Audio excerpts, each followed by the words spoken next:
trust isn't something that shatters suddenly. It erodes quietly, slipping away piece by piece until one day, you're left wondering how you ever felt safe in the first place. Emily and I had been together for almost a decade. In that time, I thought we had built a relationship anchored by honesty, love, and mutual respect. She was the kind of person everyone admired, charismatic at social events, diligent at work, and affectionate at home. But in hindsight, perhaps I mistook familiarity for trust. The first crack appeared on a Wednesday evening. Emily came home late, her explanation vague but convincing. Late project at work, she had said, kissing me lightly on the cheek before heading straight for the shower. I remember noting the way she lingered in there longer than usual, as if she was scrubbing something away other than just the grime of the day. I told myself it was nothing. But when it happened again the following week, and then twice more the week after, I started paying attention.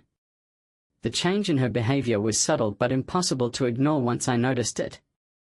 She started dressing differently for work, crisp blouses, more makeup, a shift from the casual attire she'd worn for years. Her phone, once left carelessly on the kitchen counter, now rarely left her side. When it did, it was face down. Then there was the name. David. He appeared in conversations here and there. A new colleague, she said. Harmless. But something about the way she said his name, too casually, too frequently, itched at the back of my mind. The breaking point came one evening when Emily forgot her phone in the living room. She was asleep, her arm draped over my chest, breathing softly and peacefully. I should have left it alone. But I didn't. I unlocked her phone with ease. I wasn't searching for anything specific, maybe some reassurance that I was being paranoid. But within minutes, I found what I wasn't ready to see. A message thread between Emily and David. David, tonight was amazing. Can't stop thinking about you. Emily, I can't either. Same time next week? I stared at the screen, disbelief turning to nausea. My hand shook slightly as I set the phone down. I didn't wake her. I didn't confront her, not yet. I needed more. I spent the next few days trapped in a fog of disbelief. The messages weren't ambiguous, there was no misinterpreting the intimacy in their words. But somehow, confronting Emily without more felt insufficient. I couldn't explain why. Maybe part of me wanted to understand the why. Was she bored? Was I not enough?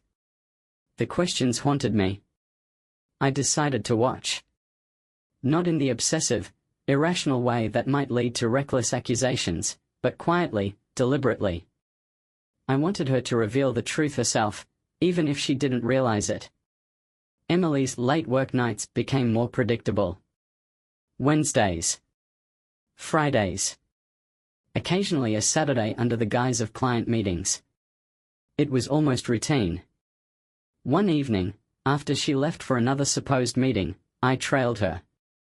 I felt foolish at first, like some amateur detective in a bad movie. But the further I drove, the more justified I felt. Emily didn't head to the office. Instead, she parked at a modest, out-of-the-way restaurant on the edge of town. The kind of place unlikely to attract attention. I stayed in my car, watching from across the street. Within 10 minutes, David appeared. They didn't touch, at least not openly, but the familiarity in the way they spoke, the lingering glances, and the shared laughter spoke louder than any physical contact could. I took pictures. I hated myself for it, but I needed something solid. Something irrefutable. The following week, I installed tracking software on her phone. It wasn't difficult, Emily rarely updated her apps, and I knew her passwords by heart. Within days, I had access to her location, messages, and even calls. What I found wasn't what I expected. There were no explicit messages. No photos. Nothing overtly scandalous. But what stood out was a single thread from a hidden app she had downloaded, a secondary messaging platform I hadn't seen before. David, he doesn't suspect anything. Emily, not yet. But we have to be careful. David, you know this can't last forever. Emily, I know. Just a little longer. The way she phrased it felt strange. A little longer for what? I wasn't sure what unnerved me more, the affair or the sense that something larger was lurking beneath it. I copied the messages and sent them to a separate folder. But I still didn't confront her. Not yet. One afternoon, I called in sick and decided to follow Emily again. This time, she wasn't heading to the office or the restaurant. She drove downtown, parking outside a hotel. She entered alone. I waited. Nearly an hour passed before she emerged, accompanied by David. They exchanged a few quiet words, and he left first. Emily lingered for a while, glancing around as if ensuring no one had seen them. But I had. And then something happened that made my heart stop. As she walked to her car, she pulled out her phone and dialed a number. My phone buzzed in my pocket. She was calling me. I answered, trying to keep my voice steady. Hey, she said, the same warmth in her tone as always. I'm just finishing up here. I'll be home soon. I watched her from across the street as she leaned casually against her car, talking to me like nothing had happened. Everything okay? I asked. Yeah, just a long day. I gripped the steering wheel tightly, keeping the anger at bay. Drive safe, I said, forcing calm into my voice. You too. Love you, she added before hanging up. I lowered the phone slowly. For the first time, I realized Emily wasn't just hiding the affair. She was playing a much bigger game. And I wasn't sure I wanted to know how far down the rabbit hole it went. The drive home felt heavier than usual. Every turn, every red light, gave me too much time to think. Emily's ability to lie so effortlessly unnerved me. The way she leaned against her car, smiling into the phone, as if nothing was happening, as if I was the one being deceived by my own paranoia. But I wasn't paranoid. I had proof now, text threads, photos, timestamps. Yet something told me this affair wasn't just about passion or escape. There was intent behind her secrecy, something deliberate. That night, I played normal. I kissed her, listened to her recount her client meeting, and pretended I hadn't watched her leave a hotel with another man hours earlier. But beneath it all, I felt like I was rehearsing for a confrontation I didn't know how to start. The following morning, Emily left early for work. I stayed behind, staring at my phone, rereading the messages between her and David. Just a little longer. The words stuck with me. I needed answers, and I wasn't going to find them by lurking in parking lots or trailing behind her like a ghost. I called Mark, an old friend from college who had taken an unconventional career path in private investigations. I explained the situation without diving too deep into the emotional wreckage it left me in. Sounds like you need more than pictures, Mark said after a pause. I need to know why, Mark. Not just the who and when. He agreed to look into David. There's usually more to these guys than the surface-level crap they post online. I'll let you know what I find. I didn't tell Mark that I was less interested in David and more focused on Emily's strange behavior. Days passed, and Mark eventually called back. I found something, he said, his voice tighter than usual. But it's not what I expected. I waited as he hesitated. David's not clean, but he's not the mastermind here. What do you mean? I dug into his background. David's been reprimanded at work before, fraternizing with colleagues, bending company policies. But nothing severe. Honestly, he's the type to get caught up in things without fully understanding the consequences. Then why does Emily seem so invested? That's the part that caught me off guard, Mark said. Your wife, she's been moving large sums of money. I froze. Through personal accounts, business accounts. It's subtle, but it's there if you know where to look. I'm guessing she didn't mention anything about offshore accounts, did she? What the hell are you talking about? Mark exhaled slowly. It looks like Emily's involved in something way beyond just an affair. I think David is just a piece of it. The room felt colder, and I pressed the phone closer to my ear. Could she be blackmailing him? I asked. Possibly, Mark replied. Or maybe he's helping her move the money. Either way, whatever this is, it's bigger than the two of them sneaking around hotels. That night, I couldn't sleep.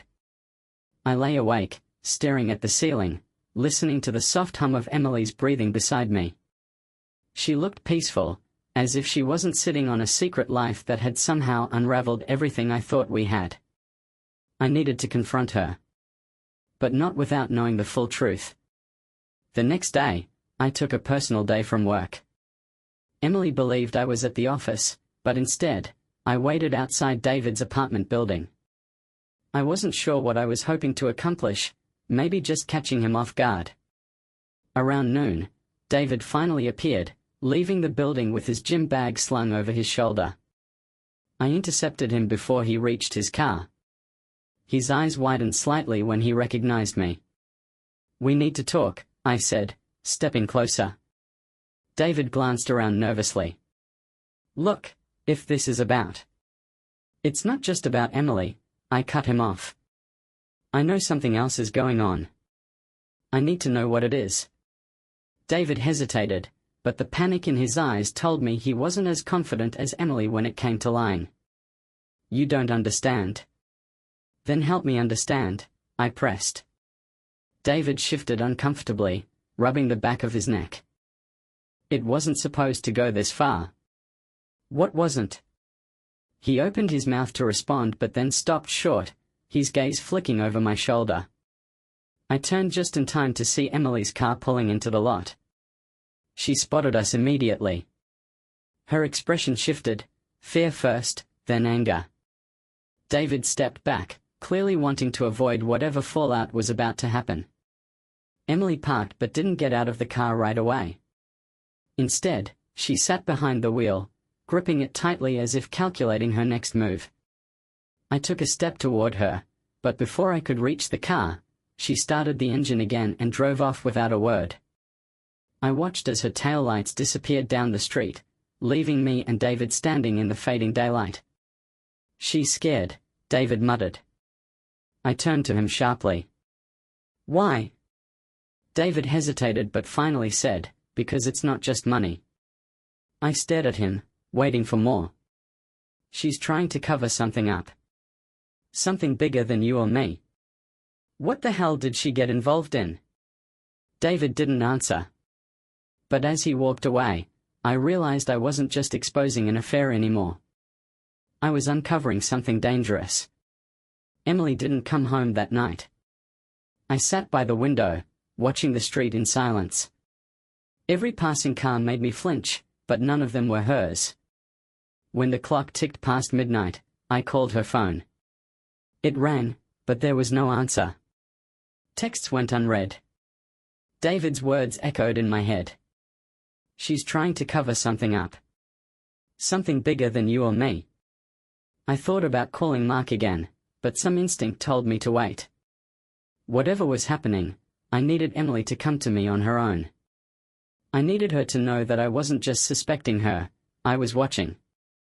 The next morning, she finally returned. Emily slipped through the front door quietly, as if hoping I wouldn't notice. I was sitting at the kitchen table, drinking coffee that had long gone cold. She paused when she saw me, adjusting the strap of her purse nervously. "You didn't come home last night," I said flatly. She set her keys down slowly, brushing her hair behind her ear. "I needed space." "From me or the truth?" Emily's eyes darted away, lingering on the floor. I placed my phone on the table between us, the screen still showing David's message thread. I watched her face as realization dawned. "I know about the hotel," I continued, keeping my voice calm. "I know about David.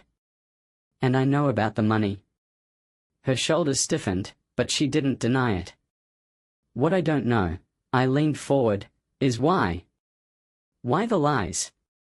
Why the secrecy? What are you hiding, Emily? She remained silent for a long moment, then exhaled slowly and sank into the chair across from me. I never meant for it to get this far, she admitted quietly. That's not an answer, I said. Emily's gaze flicked toward the window as if searching for a way out. There was no affair, she said at last. The words caught me off guard. I narrowed my eyes. I've seen the messages. The photos. She shook her head. It's not what you think. Then tell me what I'm supposed to think. Emily ran a hand through her hair, her fingers trembling slightly. David and I, we started working closely on a project. Late nights, meetings, it was harmless at first. But then I found out something I wasn't supposed to. I leaned in. Which is? Emily hesitated but finally said, David had been skimming money from the company. It was subtle, small amounts hidden in expense reports. But over time, it added up. I frowned. So, you covered for him? No, she replied quickly. I confronted him. I stared at her, searching her expression for deception. He begged me not to report him, Emily continued. He promised to pay it back, but I told him I needed proof he was stopping. That's when things got messy. How messy? Emily swallowed hard. David, he turned it around. Said if I exposed him, he'd drag me down with him. Claimed I was complicit. He doctored emails to make it look like I'd approved the reports. My grip tightened on the edge of the table. That's why the money started moving, she added. I needed leverage against him. I thought if I played along, I could gather enough evidence to clear my name. I wanted to believe her. I really did. But something still didn't add up. Why didn't you tell me? I asked. Emily's eyes met mine, and for the first time, I saw something I hadn't expected: fear. Because I knew you'd try to fix it, she said quietly. And this wasn't something you could fix without putting yourself at risk. I let the silence linger. Part of me wanted to accept her explanation, but doubt still lingered. What happens now? I finally asked. Emily hesitated, then glanced at the clock. David's supposed to meet me at the hotel tonight. He thinks I'm bringing him a payout. I raised an eyebrow. Are you? No, she said firmly. I'm bringing proof. Copies of every transaction, every forged document. I'm going to expose him. I studied her carefully. And you think he'll let you walk away? Emily's lips pressed into a thin line. I don't know, she admitted. But I'm tired of being afraid. I exhaled slowly, leaning back in my chair. If you're going, I'm coming with you, I said.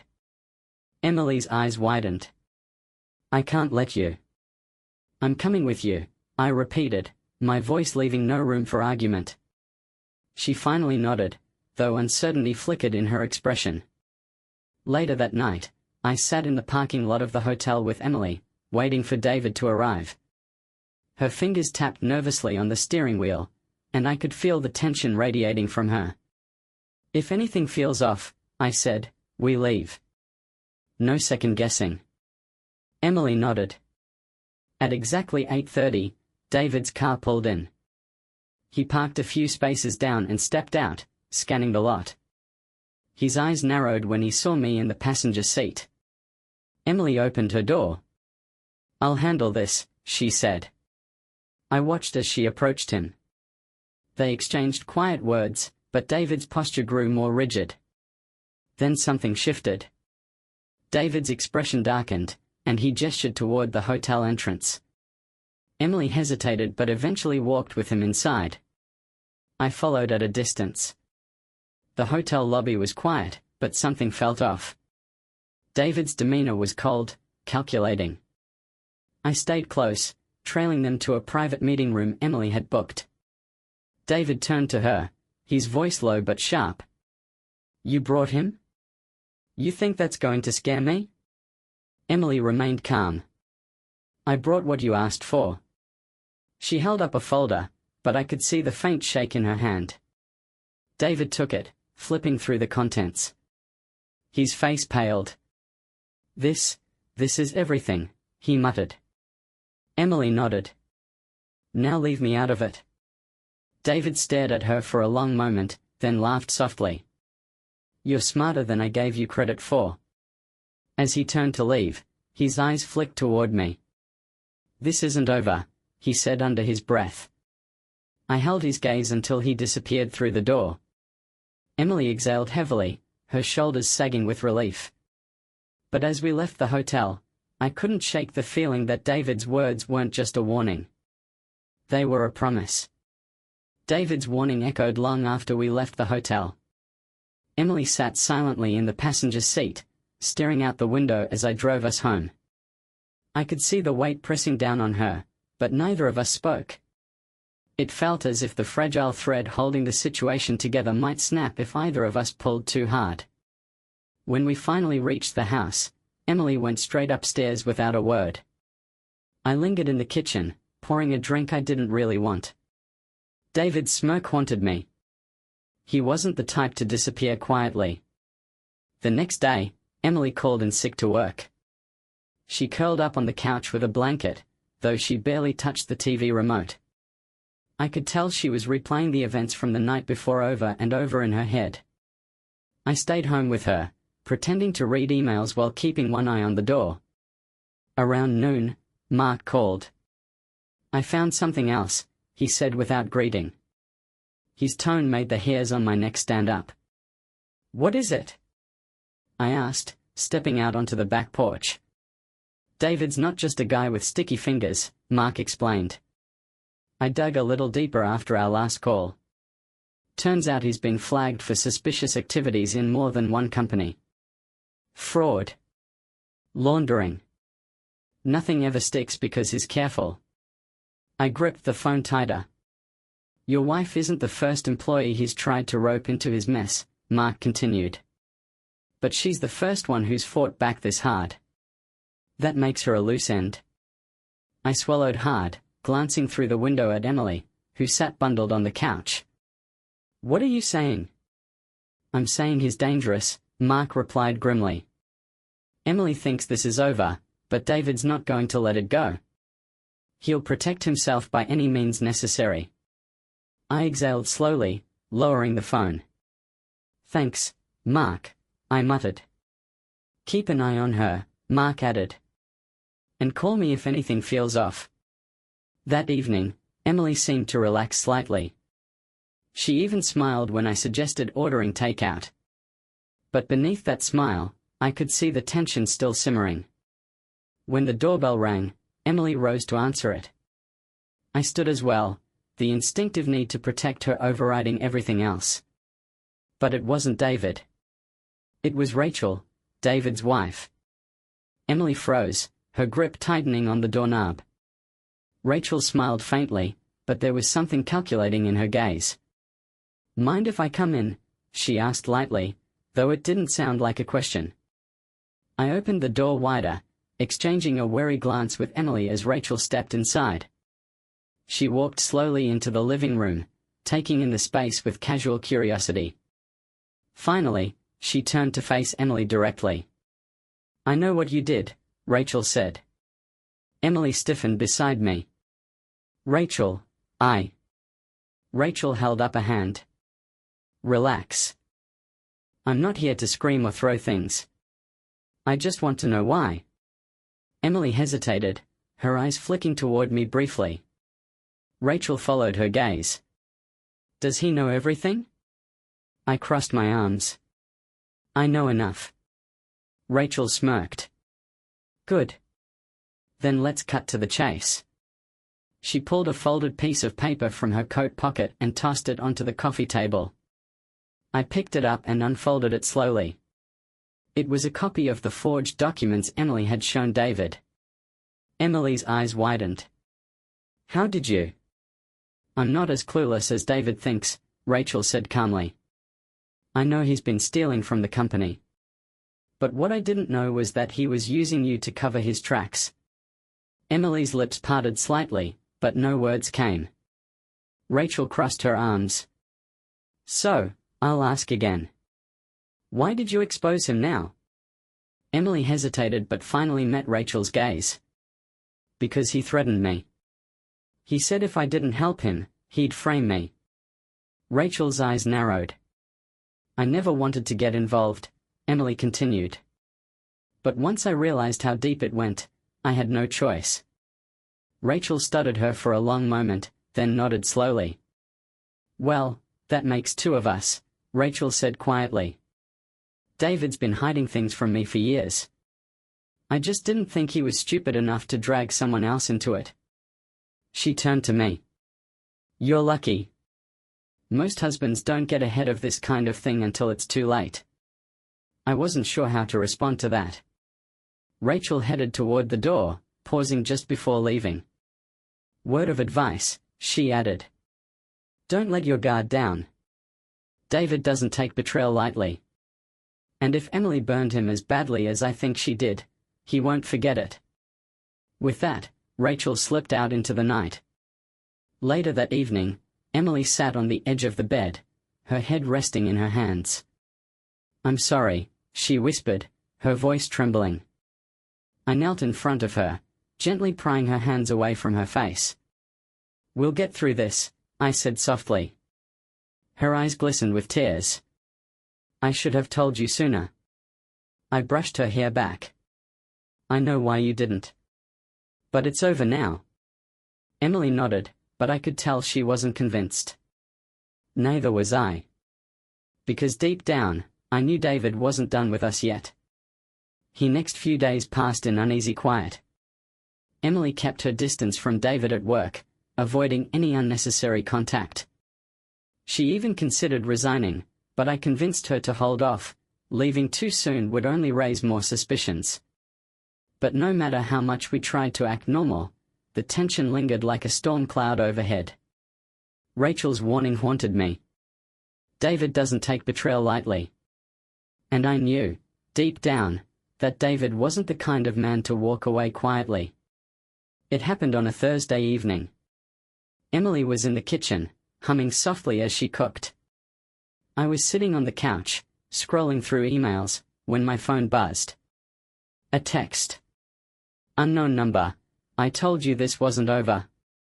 I stared at the screen, blood running cold. I quickly replied. Me. What do you want, David? Seconds passed. Then, another message appeared. Unknown number. Check your front porch. I rose immediately, peering through the window blinds. The street was empty. Slowly, I opened the door. A manila envelope lay on the doormat. Emily appeared behind me, her brow furrowing. What is it? I knelt, picking up the envelope carefully. I knew better than to open it outside. We returned to the kitchen table, and I emptied the contents onto the surface. Photos. Emily and David, captured at various times. The hotel, the restaurant, even a picture of them sitting together at work. Some were the same ones I had taken during my surveillance, but others were new. More intimate. One showed David's hand resting on Emily's leg beneath the table. Another captured a brief, almost imperceptible touch of their fingers as they exchanged papers. Emily's face drained of color. This isn't, she stammered. I held up a hand, silencing her. My heart pounded, but I forced myself to stay calm. Taped to the back of one of the photos was a note. You can walk away. But she can't. Emily's hand covered her mouth, and I could see the panic setting in. He's threatening me, she whispered. I gritted my teeth, folding the photos back into the envelope. This wasn't just blackmail. This was a warning. David wanted control, and he was willing to destroy Emily's career, our marriage, or worse, to get it. That night, I made a decision. I wouldn't let him win. I called Mark the next morning. "I need your help," I said. "Figured this was coming," Mark replied. "Tell me everything." I laid out the situation in detail, the photos, the threats, and David's increasingly dangerous games. Mark listened quietly, then sighed. "I'll handle it," he said. "But this might get ugly." "I don't care," I replied. 2 nights later, I followed Emily as she left work. She didn't know I was there. I kept my distance as she walked to her car, watching carefully. David appeared out of the shadows, stepping into her path. I saw Emily flinch, her body stiffening. I moved closer but stayed hidden behind a parked car, listening as David's voice lowered to a dangerous murmur. "You thought you could just hand those papers over and be done with me?" David hissed. "I gave you a chance," Emily replied, keeping her voice steady. "This isn't my mess anymore." David stepped closer, leaning in. "It's always going to be your mess, Emily." That was enough. I stepped into view. She said, "It's over." David's head snapped toward me, his eyes narrowing. "Well, look who finally decided to show up," he sneered. "You know, for a guy who's been watching from the sidelines, you sure took your time." "I've seen enough," I replied calmly. David smirked, glancing between Emily and me. "What are you going to do? Call the cops?" "No," I said. David's expression flickered with confusion. But before he could respond, Mark stepped from behind another parked car. "You'll be dealing with me," Mark said, flashing his PI badge. David's cocky facade crumbled instantly. "I dug through everything," Mark added, stepping closer. "Your little side hustles, your forged paperwork. I've sent copies to your boss, and the police." David's eyes widened. "You? Unless you want to spend the next few years behind bars," Mark continued, "I suggest you back off. Now." David's fists clenched at his sides, but the fight was gone from his eyes. "This isn't over," David growled as he turned to leave. But Mark's hand clamped onto his shoulder, holding him in place. "Oh, it's over," Mark said coldly. "You just don't know it yet." David pulled free and stormed off into the night. Later that evening, Emily and I sat together in silence. "I'm sorry," she whispered, tears sliding down her cheeks. "For everything." I wrapped an arm around her, holding her close. "It's done now. That's what matters." Emily nodded, though her expression was distant. David was gone. His threats were neutralized. But the scars he left behind, the cracks in our trust, would take longer to heal. As I held Emily in my arms, I wondered if we'd ever fully repair what had been broken. But for the first time in months, I felt hopeful. And sometimes, hope is enough.